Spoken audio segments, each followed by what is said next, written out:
Previously on Battle 360, after 6 grueling months of war, USS Enterprise had proven her steel at the Battle of Midway. The Japanese Navy has taken a beating, but the Big E is about to face her greatest challenge yet: invasion at a place called Guadalcanal. USS Enterprise, a fighting city of steel. She is the most revered and decorated ship of World War II. On this 360-degree battlefield, where threats loom on the seas, in the skies, and in the ocean depths, the Enterprise's enemies could be anywhere and everywhere. There's nowhere to run when the battle's all around you. Battle 360, USS Enterprise, Jaws of the Enemy.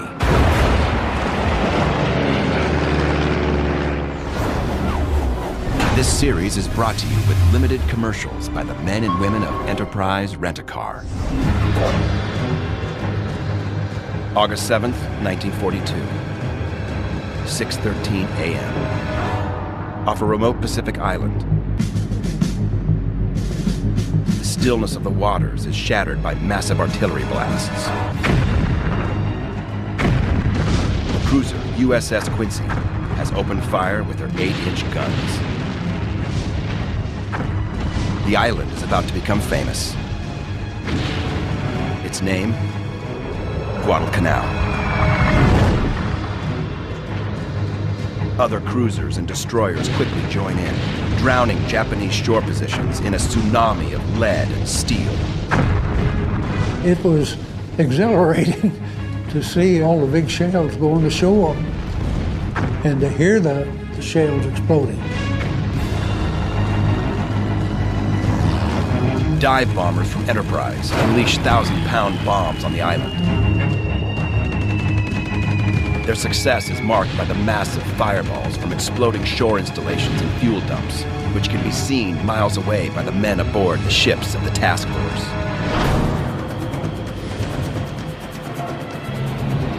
Minutes later, landing craft head for the beaches and U.S. Marines storm ashore. It is the Marines' first experience of invasion in the Pacific War. I know from personal experience exactly what they're feeling right now by going right into the jaws of the enemy. There's a lot of anxiety they're feeling, a lot of confusion, but overall, they're focusing on their task at hand.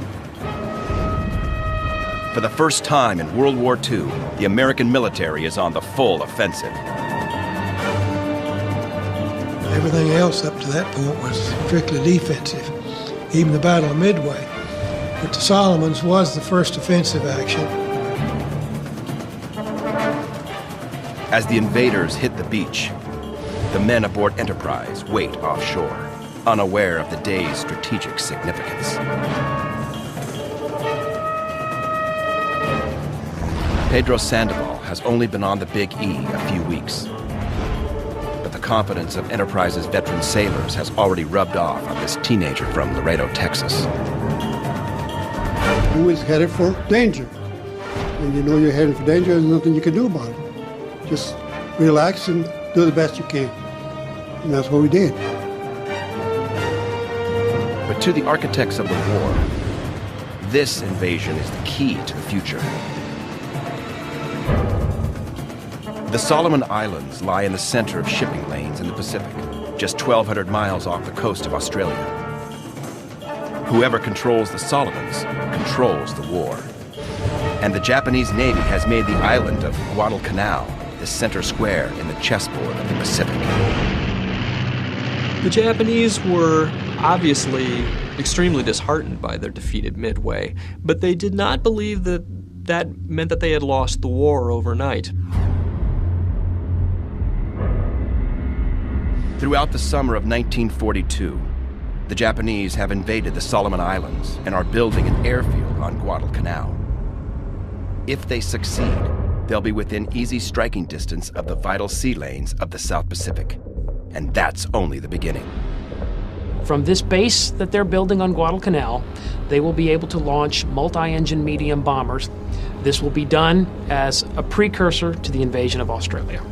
An air base on Guadalcanal could potentially mean the loss of Australia to the Japanese. Enterprise must put a stop to this plan. Target, Guadalcanal. Objective, seize the island and its airfield from the Japanese. Strategy, send a combined fleet of cruisers, battleships, and carriers to bombard Guadalcanal and deliver one division of Marines to assault the island. Then begin the long march toward Tokyo.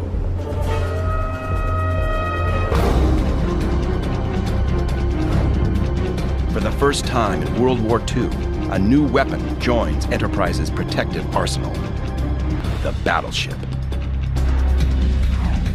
USS North Carolina is an offensive and defensive powerhouse, combining anti-aircraft defense with massive shore bombardment capabilities. She has 9 16-inch guns and 20 5-inch 38s, backed up with a score of automatic anti-aircraft guns. With a cruising speed of nearly 30 knots, she's perfect protection for the Big E.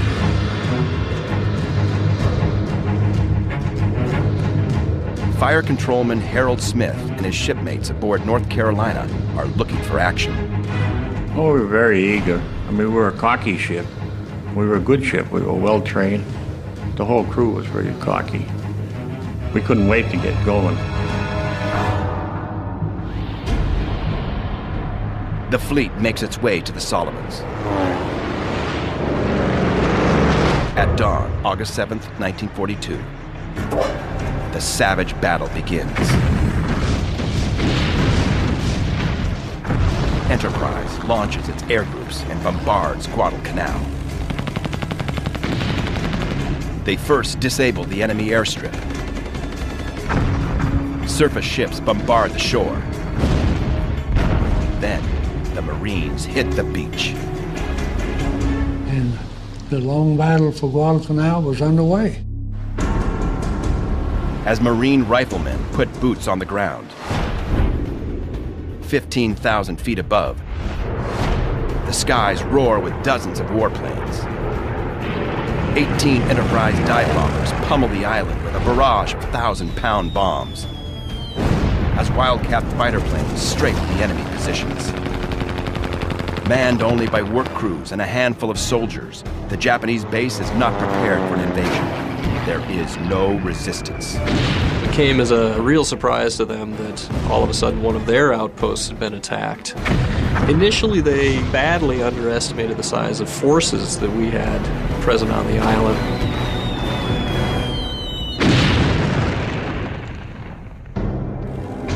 But the walk in the park soon ends. At 12:30, the Japanese strike back. Enemy fighters appear over the southern tip of Guadalcanal. They are led by Saburo Sakai, the Red Baron of the Japanese Air Corps, with over 50 kills to his credit. He's gunning to add some of the Big E's warplanes to his grim tally. One of the first men to meet the enemy head-on is Wildcat pilot Vincent Dupois, a 1939 Annapolis graduate who has been aboard Enterprise as a member of Fighting Squadron 6 since mid-June. Enterprise was known to be the crack ship of the U.S. Navy, so I was really quite blown up over the prospect of being a member of Fighting 6 aboard Enterprise. Dupois and his pack of Wildcats are flying protection over the island battleground. Suddenly, 12 miles ahead, Dupois spots a formation of twin-engine bombers and fighter planes. As I approached, I could see fighters that appeared to be diving on a large group of bombers headed north. And I mistook these small aircraft for fighters from Fighting 5 from the Saratoga that I figured were out there working the bombers over. It turned out I was wrong. These were not friendly fighters. These were the escorting Japanese Zeros. Dupois ignores the fighters and heads for the incoming bombers. The flyers of Fighting Six go on the attack, ripping up Japanese bombers with savage bursts of 50 caliber machine gun fire. Dubois fires on a Betty and watches it spin toward the sea in smoke and flames.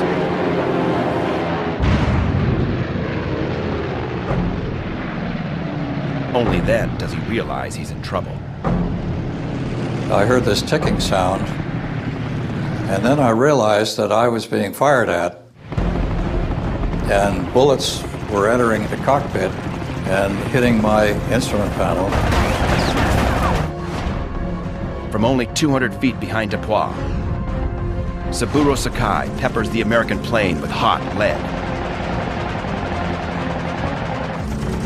The Fighting Ace closes in for the kill.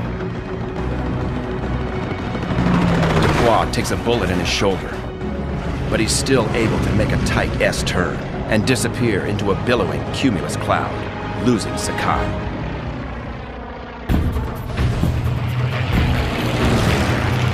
The Japanese ace zeroes in on his next victim.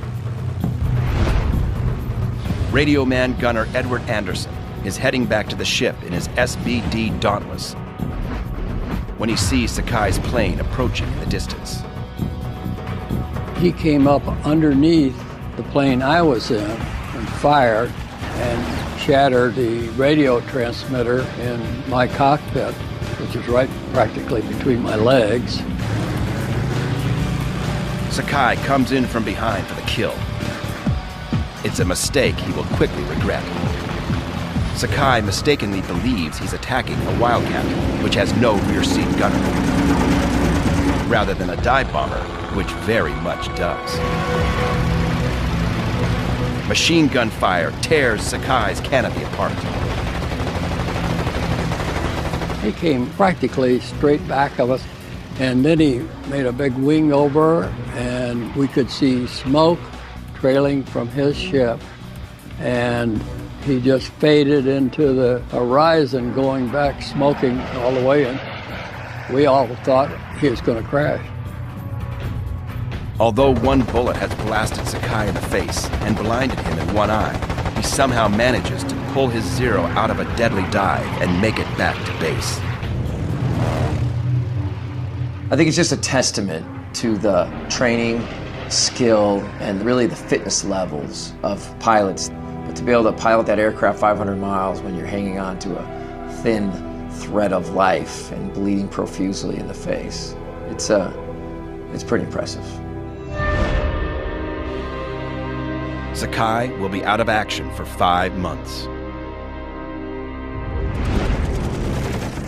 By the time night falls over Guadalcanal, the Americans have managed to destroy 36 enemy aircraft.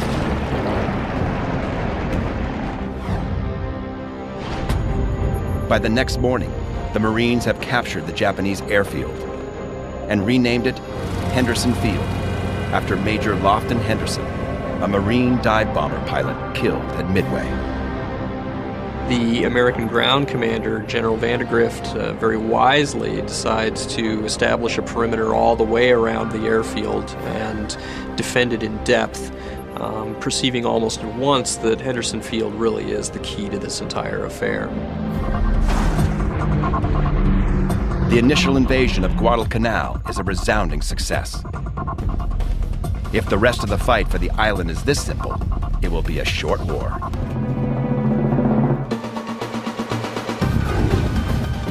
The confident Navy brass sends Enterprise and her sister carrier Wasp out to sea and away from the action, leaving only a token fleet to support the mopping up operations. But the victory celebration is premature, and the decision to send Enterprise to sea is fateful. If you underestimate your enemy, you yourself will not be as combat effective and as prepared. Because if you go in there with an attitude that they're not that good, you're going to end up with your kicked. As the Americans celebrate their successful landing, 2 Japanese surface task forces steam toward the island. The U.S. Navy is about to be reminded that the night belongs to the Japanese. Their night optics are much better than ours. They have very highly trained lookouts who are capable of detecting an enemy warship at long distances, in some cases even farther away than American warships equipped with radar were able to detect. August 8, 1942. One day after the successful invasion, the enemy ships steamed down the New Georgia Sound, headed directly for the American fleet anchored off Guadalcanal, near the volcanic peak called Savo Island. The heavy cruiser USS Vincennes is one of the ships supporting the Guadalcanal invasion. Ships like Vincennes are the vital heavy frigates of the Pacific Fleet. Born in the Fore River plant in Quincy, Massachusetts, 588-foot Vincennes is a veteran of the Doolittle Raid and the Battle of Midway. She's one of 7 New Orleans-class heavy cruisers with an armament of 8 and 5-inch cannons, backed up by 50-caliber machine guns. In the dead of night, the Japanese task force slinks in closer, slipping around the Allied net of destroyers and cruisers. Enterprise, the carrier, is not anywhere near Savo Island or the waters off Guadalcanal when this happens. And it's probably beneficial that she isn't. The men aboard USS Vincennes awake to gunfire and explosions. Flares and star shells erupt on the southern horizon. Vincennes scrambles to general quarters as a massive battle explodes all around them. Seconds later, blinding light floods the entire ship. Searchlight beams have just discovered the American frigate. They're dead in the crosshairs of the Imperial fleet. A lethal enemy broadside brackets the Vincennes. Her crew opens fire with their main battery turrets to try and shoot out the searchlight. But it's too late. An onslaught of Japanese shells hail down on the cruiser, and 2 long lance torpedoes tear into her number 1 fire room. Within minutes, Vincennes is dead in the water. It's not the only one. Japanese torpedoes and shells land a deadly 1-2 punch on heavy cruisers Chicago and Canberra. Astoria and Quincy are hit at the same time as Vincennes. The Allied Navy never saw it coming. The Japanese Navy had a very well thought out set of night fighting tactics that they used, meaning that even in conditions of surprise and confusion, which are endemic to night fighting in general, they were often able to react appropriately and more quickly than their American counterparts. Probably even more successful than the Japanese element of surprise was the psychological effect on the American Navy. There was a sense that we had technological superiority, better equipment, we had a better Navy, and yet the Japanese used one of their best tactics, shattering that concept.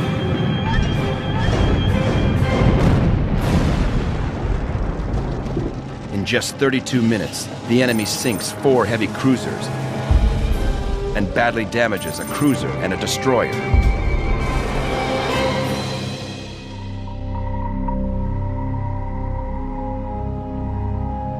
What remains of the American fleet escapes out to sea. So many sunken ships are left behind that the sea lane is nicknamed Iron Bottom Sound. Over 1,000 U.S. sailors are killed in the night battle of Savo Island. It's a steep price to pay for underestimating the enemy. The Americans have been successful then in putting ground forces on Guadalcanal, but because of the Battle of Savo Island, the Americans ended up having to pull their supply ships out of those waters very expeditiously. From the shores of Guadalcanal, Marines had seen the battle and thought it was the Japanese fleet that was taking a pounding.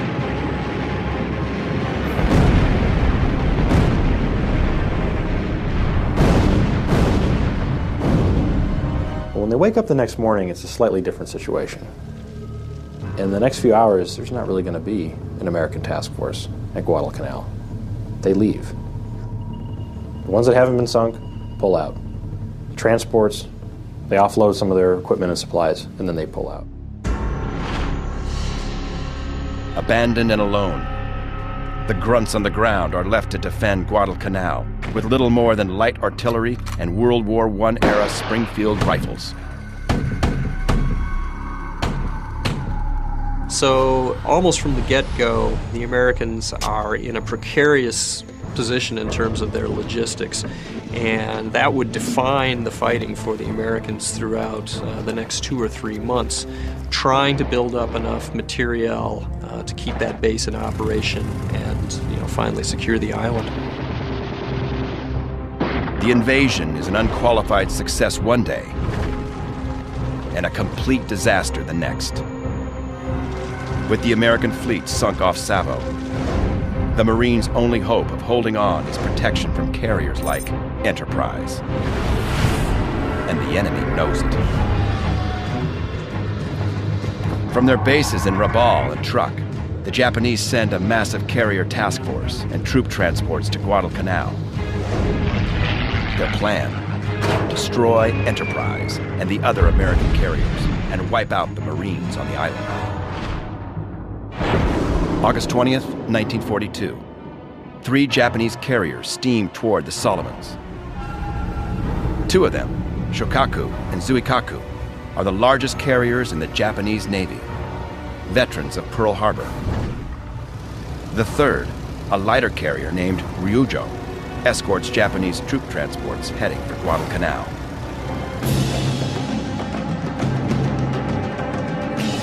"1,200 miles away, the Navy brass are seemingly unaware of their precarious position. There's no sign of Japanese reinforcements, so the carrier Wasp is sent south to refuel. 1/3 of the task force disappears over the horizon, leaving Enterprise and her sister carrier Saratoga alone to face the oncoming Japanese menace. For the sailors of Enterprise, it's business as usual. Merle Twible is a 26-year-old from Kansas, stationed in Enterprise's machine shop. Situated below decks, it is repair central for every piece of equipment aboard ship. All the elevators and the ammunition hoists, everything hydraulic, we were responsible for that. Twible's a tinkerer. Among his achievements, he's modified the standard issue breathing apparatus used by the ship's fire rescue crews, doubling its capacity. One man's small contribution to the war effort on this floating fortress.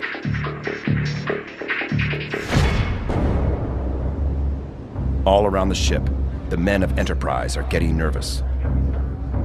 It's been too long since the last action. Alfred Ace McCullum and his twin brother Alphys have a sense of foreboding. We knew we was going to battle. And he, I guess pre-nation, he said, "Today I die." I said, "So do I." Just like that, joking, you know. We knew the Jap carriers were in the area. We'd had some surface battles at night that we'd heard about, and we just waited for it to happen. And of course, it happened on August 24th. That was the day we got our baptism of fire. August 24th, 1942. As day breaks, Enterprise scout patrols take off in search of the Japanese task force. On board ship, the normal routine continues. Nothing much was happening, so I went down to the supply office to play a continuation of a checker tournament with my friend Paul Miller. He's a pretty good guy. He was a storekeeper from Omaha, Nebraska, and his widowed mother was at home there and earnestly praying for him, I'm sure. 9:35 a.m. Enterprise scouts have found nothing, but an American PBY spots a tempting target. It is the light carrier Ryujo, protected only by the heavy cruiser Tone. The PBY radios back, and Enterprise bombers prepare for action.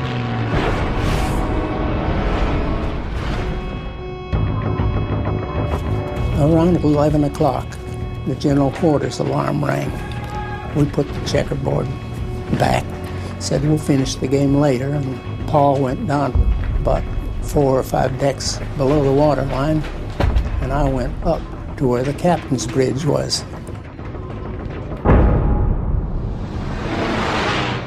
At 12:39 p.m.,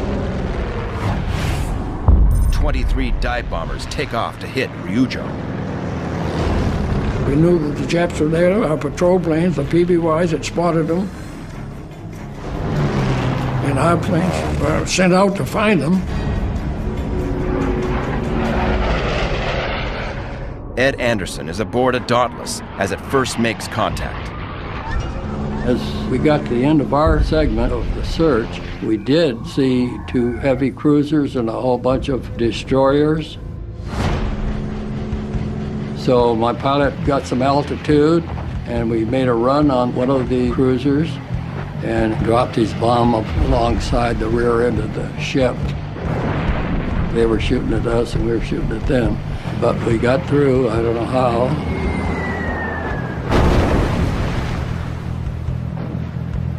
The bombers of Enterprise work over the Japanese carrier, soon turning her into a floating wreck. The victory is short-lived.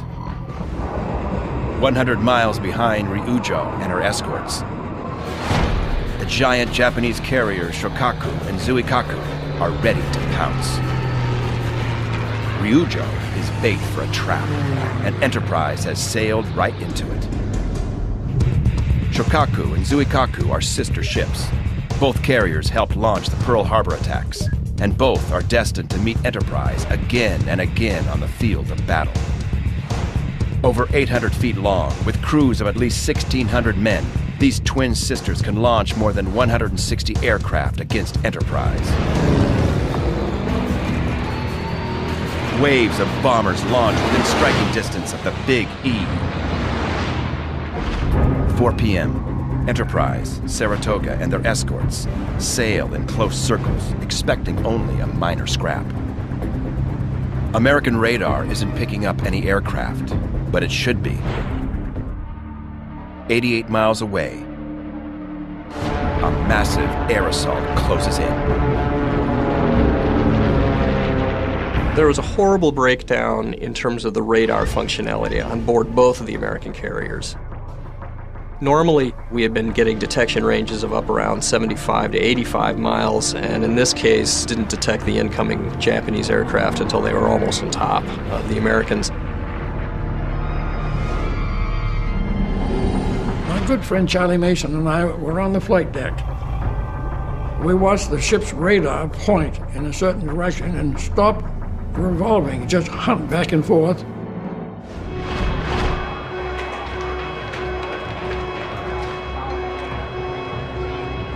So we knew that they've seen us and they were on the way. Every gun on Enterprise is trained on the sky. Every man at his battle station. In the skies overhead, 54 Wildcat fighters patrol around the carriers like a protective swarm of hornets. The enemy is out there somewhere and gaining fast. 4:19 p.m., the Wildcats encounter the first Japanese planes. 2 formations of bombers escorted by Zeros. The fight is on. For 20 minutes, the skies are filled with machine gun fire as the Air Forces grapple in an aerial deathmatch. American fighter pilots down an astounding 29 Japanese planes. Meanwhile, the rest of the Enterprise air groups scramble to get into the skies. 17,000 feet in the air, Enterprise pilot Vincent Dubois spots a lone incoming Zero. He had an advantage of probably 3,000 or 4,000 feet when I first saw him. When I got to within about 1,000 or 1,500 feet, he pushed over and went by me like a bat out of hell. I didn't get a shot as he went by. Dubois pushes into a dive and chases the enemy aircraft. Suddenly, the air is blanketed with exploding flak and tracers from his own ships.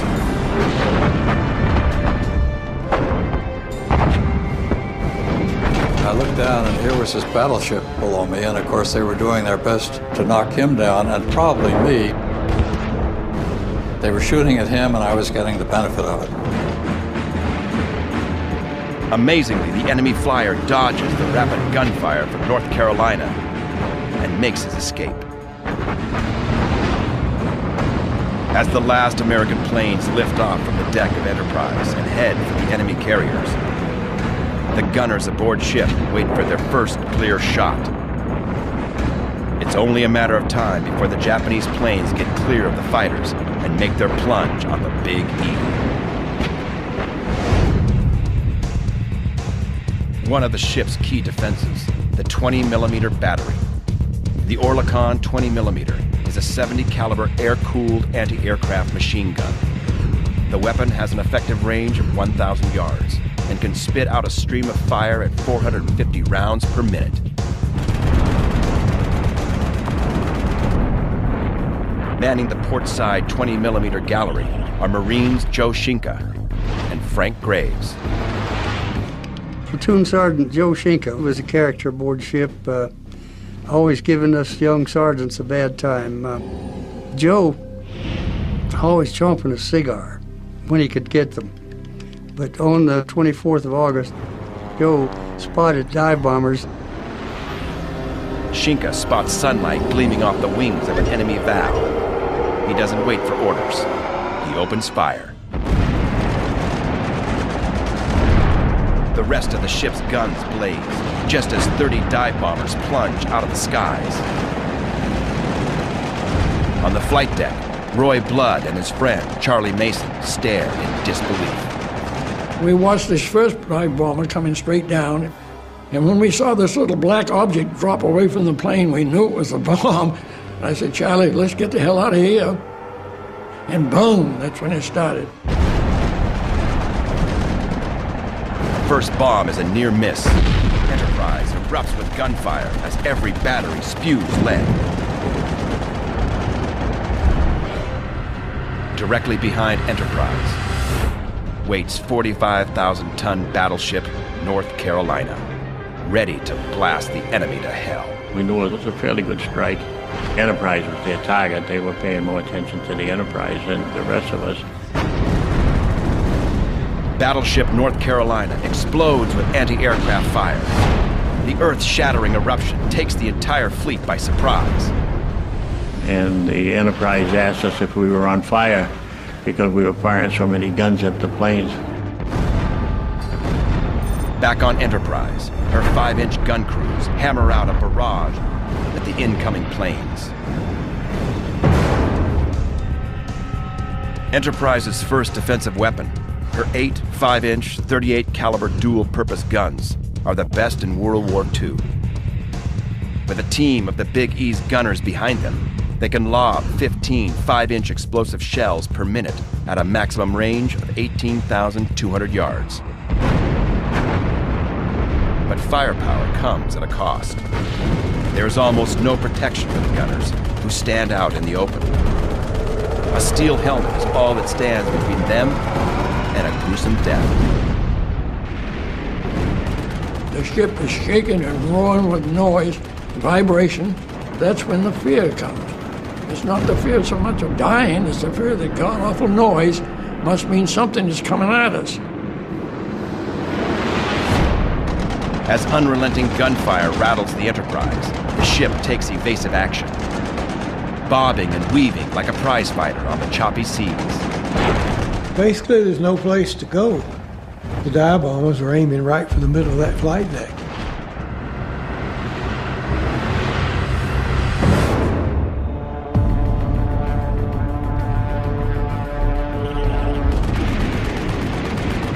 Gunners keep a steady stream of fire, within minutes downing 15 enemy planes. Despite several close calls, Enterprise remains unscathed. But the Japanese dive bombers are moving too fast for effective anti-aircraft fire. We had anti-aircraft guns galore, including those of the battleship North Carolina, who was sailing right alongside us. They did the best they could, but somehow or another, 1 or 2 or 3 or 4 of those planes slipped through. For the first time, Lucky Enterprise runs out of luck. 4:44 p.m. A Val dive bomber scores a direct hit on Enterprise. The 550-pound bomb plows through 5 decks, then explodes with a numbing force that rattles the ship and wreaks havoc in her bowels.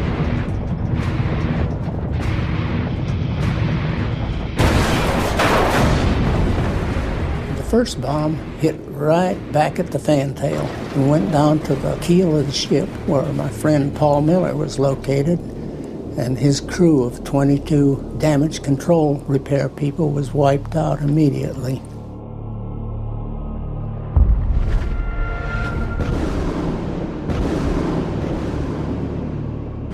Pedro Sandoval and his damage control crew wait in Enterprise's sickbay, where the explosion catches them completely by surprise. And we got hit by the bombs, and that ship felt like a Model T going in a rough road. I told the guys, let's get out of here because the sickbay was full of smoke. Sandoval leads his comrades to safety, then makes his way to his battle station on the hangar deck. I got up on the hangar deck, I went to my shop, and right beside me is a kid there laying down calling for his mother. He might have been 18 years old. He wanted water. I went to give him water, and the gunman said no. He said, you don't have him. The back of his head's gone.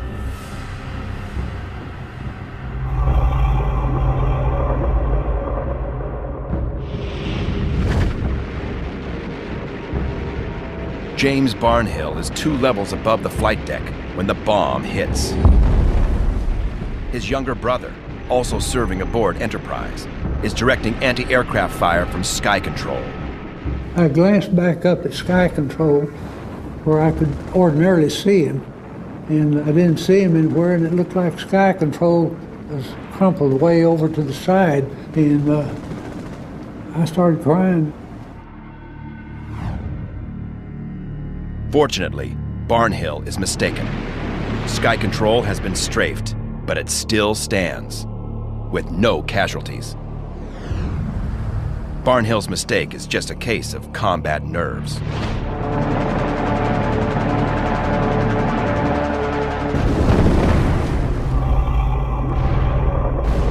The bomb had hit just below us and blew all those guys' parts on up there with us, and yeah, I guess I was in shock.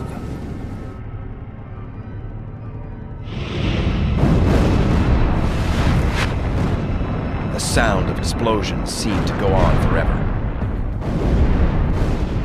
This is the first direct hit the Big E has ever suffered. Reeling in shock, groping blindly about in the clouds of thick smoke, the surviving sailors desperately fight to save the ship. The Big E is hit and listed, just as another squadron of dive bombers begin their assault.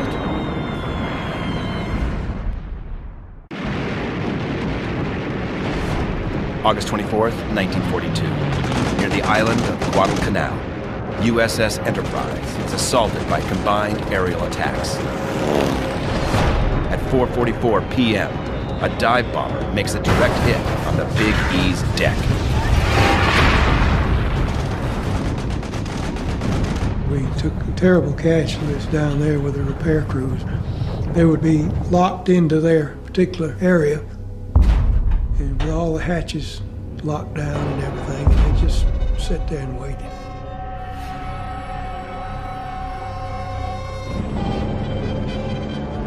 The devastation is just beginning. 30 seconds later, a Val scores another direct hit, 15 feet from the first one. The explosion detonates the powder bags in the 5-inch gun tubs, and a massive ball of fire plumes over the ship. There were 2 5-inch gun crews there. Both crews were just wiped out instantly. And there were shoes that had been on the feet of those people that had been blown out of those positions there by the concussion of that blast. 38 men are instantly burned alive. They were at their duty loading ammunition into the 5-inch guns. Some of the people were frozen in that position as they found them. Some getting ready to hand shells to someone else. The gun captain in his little cradle pointing the gun. It was a very eerie sight. Among the dead is Ace McCullum's twin brother, who had predicted his own death that morning. When they hit back there, then I knew he went. 10 men are so horribly burned that they are never identified. There was a guy sitting on the gun mount without any clothes on, burned right off, and he was cooked and burned open. His body had burst open in rivulets, like a cooked hot dog, and just his web belt was still around his waist. Head was gone. There were just clumps of body laying on the gun mount platform.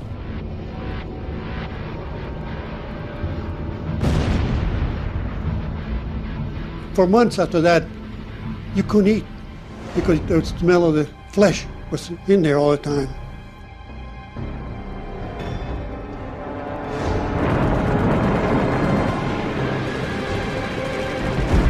As Enterprise trails smoke and flame, her damage control crews leap into action through the now listing carrier to control the fires.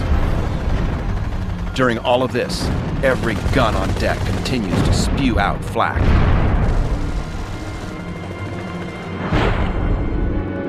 "1,000 yards away, USS North Carolina blasts planes out of the sky with a deadly barrage. We have 10 5-inch guns going off at the same time. We were firing so fast that they burned the paint off the barrels. Can't remember how many rounds we fired, but it was a lot. 400, 500 rounds we fired in that 7 minutes. But 2 minutes after the second bomb hits, another enemy dives. I'd been standing out on the port wing of the bridge, and I saw this plane coming down from out of nowhere. And it dropped what looked like a pea, and pretty soon it became a baseball. And then it was a grapefruit. And by the time it got to be a watermelon, I said, time for me to head inside. And I got behind the armor plating of the pilot house. And about that time, whoom! A third bomb, 500 pounds of enemy hell, nails Enterprise just forward of the number 2 elevator. The blast punches a 10-foot hole in the flight deck and knocks out the elevator platform. It went down into the hangar deck space and exploded in pieces. But the worst damage was back aft, where it set the ship on fire, broke down the steering mechanism. Up on the bridge, Captain Arthur Davis orders a full left rudder, but the helmsman cannot get the rudder to answer. The bomb has hit the steering mechanism. Enterprise is careening out of control. Now, the entire task force must turn in circles around Enterprise to keep from ramming into her. We were going round and round in circles. The flight deck was at quite an angle, and we were losing airplanes over the side. They would just fall off the side. To lose the helm in the middle of a battle, that's the worst thing that the captain of a ship could ever live to see. Enterprise turns in hopeless circles and nearly collides with the destroyer. We couldn't steer out of the way of other ships. We were panicked. We had fires, we were damaged below decks. We were circling in a very tight circle and blowing the emergency whistle to keep the other ships out of our way, to keep from colliding with them. And we circled, for quite some time.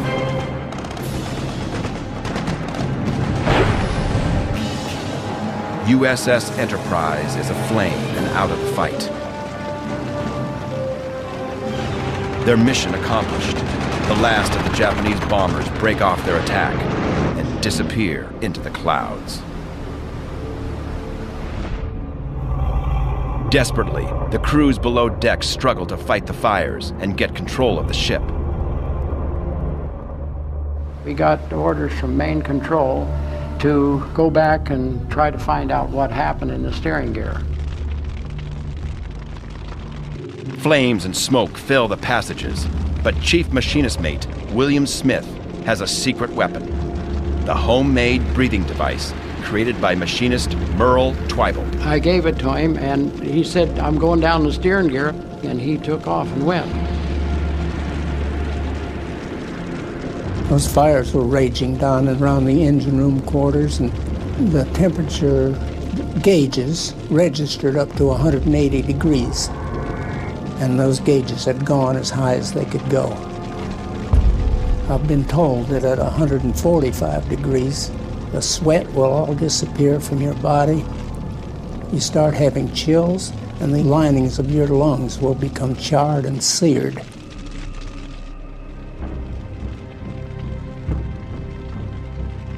"40 minutes elapse as Smith and the repair teams fight their way to the steering room. Sure, it was hot down there, and there was smoke, but he saw that hydraulic big valve was in the neutral position. Smith pushes the valve into gear, and the rudder is now under control. It is Twybold's rescue breathing apparatus, or RBA, that literally saves the Enterprise. If he hadn't have had this RBA with this stuff on it, he wouldn't have been able to get down there as quick as he did. How these guys survived, I will never know. I think they're the true heroes of that day there, because they got the ship righted, they got the rudder straightened out, they got the gears greased, and they got the ship back on course. When the USS Enterprise leaves the field of battle at Eastern Solomons, she's hurt. She's hurt bad. The ship's deck is torn and smoldering. The number 2 and 3 airplane elevators are disabled. Jagged gashes, gigantic holes riddle the hull, and seawater is still flooding into the ship's bowels. And with a malfunctioning radar, the men of Enterprise don't realize that a second wave of aerial assaults has been launched from the gigantic Japanese carriers. In a twist of fate, the Big E's damage actually saves her. The bombers are unable to find Enterprise because she is no longer on course. Later, the radar picked up a large flight of Japanese planes the southwest of us, where we would have been had we maintained that course. So we think that going in a circle for an hour or two saved us from being hit.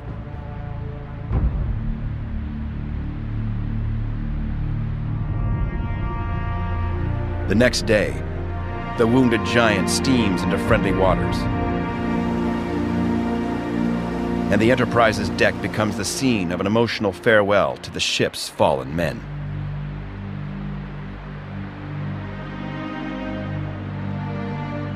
That was a very solemn affair. I can still remember that bugle with its mournful rendition of taps. We had 2 or 3 boys in caskets, flags draped. We'd line up in attention and say a few words to the chaplain and slide them over the side. That was in respect for the dead. Those that we had to recover, we put them in a mattress cover with a 53-pound projectile and eased them over the stern while this was going on. Terrible job. I had bad dreams about it for years. Sorry about that. except for the fact that young Captain Randall moved us to the 20 millimeters. My group of people would have been, someone would have been putting us in a mattress cover and putting us over the fantail also.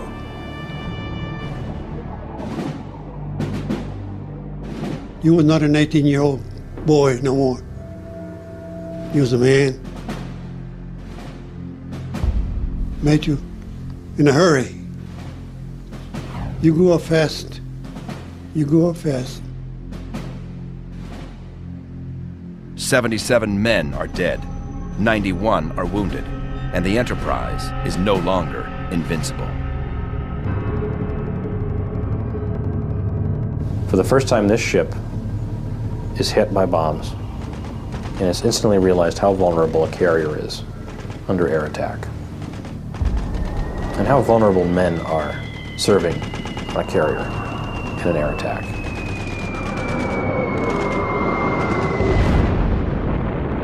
The battle has devastated Enterprise, but it is a victory for America. The Big E has held off another assault on Guadalcanal. As the great battered carrier sails to the American base at Noumea, New Caledonia for repairs, Japan looks at the scorecard and sees disaster.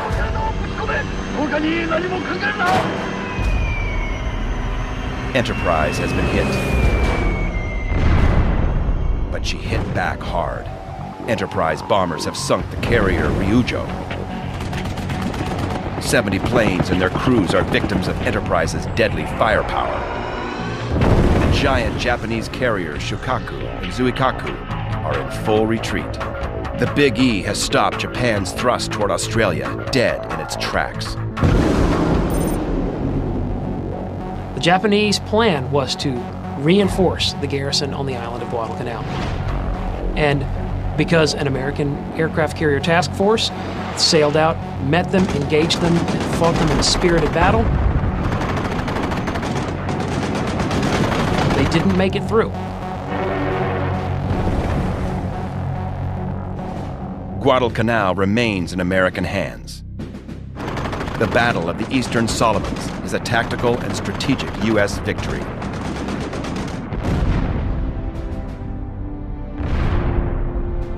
For Harold Smith and his buddies on battleship North Carolina, their violent initiation on August 24th, 1942, will never be forgotten. We went back to Pearl and went out to the tattoo shops. We put them on our left wrist. Though faded by time and age, the date still remains on the sailor's skin, an eternal reminder. And we were going to make a pledge that we'd have a reunion every year on August 24th. Make that as our initiation. I can relate to why those sailors went and got their tattoos. Of course I can.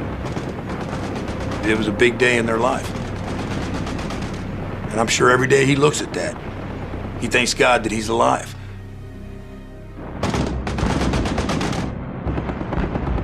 Enterprise has endured her hellish baptism of fire, but at a price. She returns to Pearl Harbor for repairs, and the enemy will seize this opportunity. The Japanese Navy intends another assault on the blood-soaked island called Guadalcanal. Hundreds of Japanese ships will begin steaming down through the island chain, bringing massive reinforcements.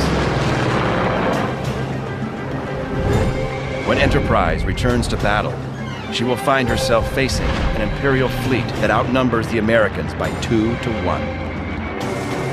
And aircraft carriers are their #1 target.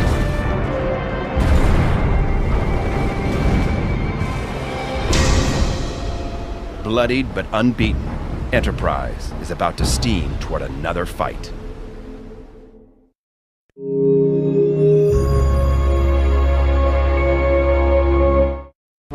Previously on Battle 360, after 6 grueling months of war, USS Enterprise had proven her steel at the Battle of Midway.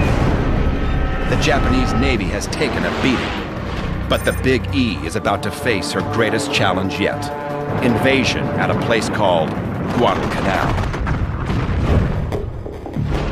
USS Enterprise, a fighting city of steel. She is the most revered and decorated ship of World War II. On this 360-degree battlefield, where threats loom on the seas, in the skies, and in the ocean depths, the Enterprise's enemies could be anywhere and everywhere. There's nowhere to run when the battle's all around you. Battle 360, USS Enterprise, Jaws of the Enemy.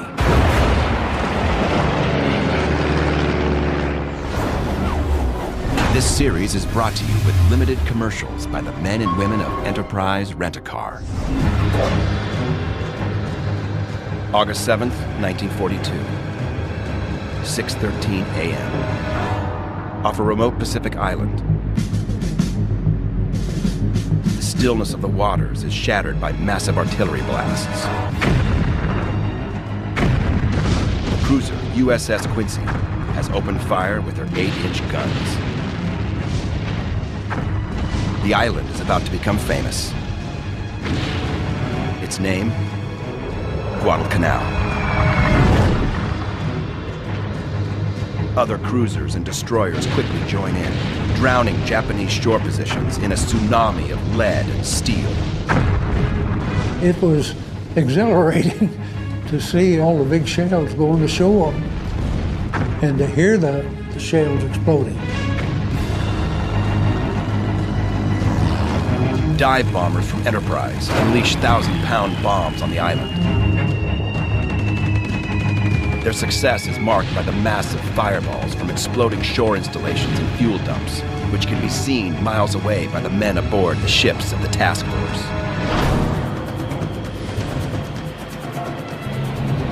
Minutes later, landing craft head for the beaches and U.S. Marines storm ashore. It is the Marines' first experience of invasion in the Pacific War. I know from personal experience exactly what they're feeling right now by going right into the jaws of the enemy. There's a lot of anxiety they're feeling, a lot of confusion, but overall, they're focusing on their task at hand. For the first time in World War II, the American military is on the full offensive. Everything else up to that point was strictly defensive, even the Battle of Midway. But the Solomons was the first offensive action.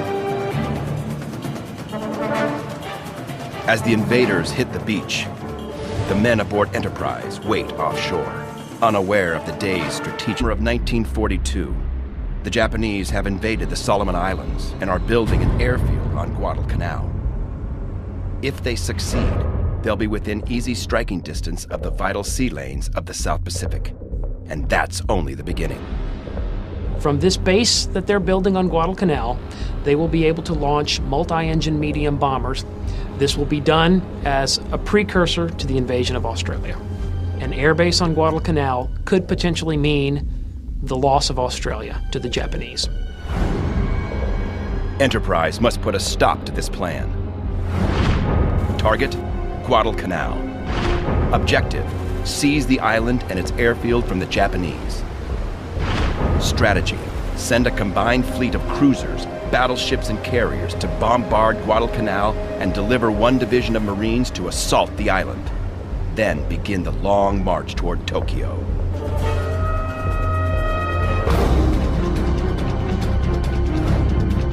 For the first time in World War II, a new weapon joins Enterprise's protective arsenal. The battleship. Significance. Pedro Sandoval has only been on the Big E a few weeks. But the confidence of Enterprise's veteran sailors has already rubbed off on this teenager from Laredo, Texas. Who is headed for danger? When you know you're headed for danger, there's nothing you can do about it. Just relax and do the best you can. And that's what we did. But to the architects of the war, this invasion is the key to the future. The Solomon Islands lie in the center of shipping lanes in the Pacific, just 1,200 miles off the coast of Australia. Whoever controls the Solomons controls the war. And the Japanese Navy has made the island of Guadalcanal the center square in the chessboard of the Pacific. The Japanese were obviously extremely disheartened by their defeat at Midway, but they did not believe that that meant that they had lost the war overnight. Throughout the summer,